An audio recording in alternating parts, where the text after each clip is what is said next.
বাংলাদেশে যত চরাঞ্চল আছে, অসহায় লোক আছে, সবাইকে দেখতে হবে। আমি চাই না আপনারা আমাকে দেখেন।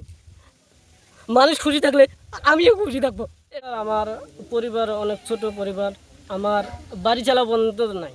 আমার ফুফাতো ভাই জমি নিয়ে বাড়ি চালা নিয়ে আছি। আমার বাড়ি চালা, আমার আর্থিক অবস্থা বলতে খুব খারাপ, সেটা তো বললাম। বাড়ি চালা পর্যন্ত নাই, শুধু ভাঙাচুরা ঘর আছে। এই ঘর ধরে ভেঙে যায়, আমি তো একটা ঘর দেবো, সেটা আসলে স্যার আমার অসম্ভব। এটা আল্লাহ পাকের ইচ্ছায়। আমি অনেক টেনশনে থাকি, এই জন্য এগুলা যন্ত্রপাতি আমি কিনছি। কিনা মনে কষ্ট, মনে আবেগ থেকে কষ্টগুলো আনন্দ দেওয়ার জন্য, চোখ দিয়ে যেন পানি না ধরে। আড়ালে আসলে আড়ালে আমার পানি পর্যন্ত ধরে, এই কারণে আমি ভিডিওগুলো বানাই। অনেকে হাসাহাসি করে, আমাকে অনেক ঠান্ডা করে। আমার যে এত কষ্ট,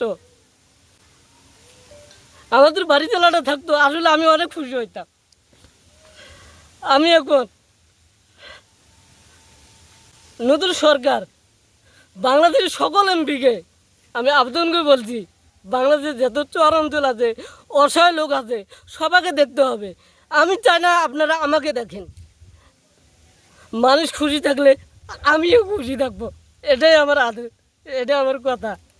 আসলে আমি কথা গুছিয়ে বলতে পারি না, ছোটোবেলার থেকে আমি এরকম মানুষের ভিতরে আনন্দ থাকি মাঝে মাঝে। এটা আমাদের চর অঞ্চলের।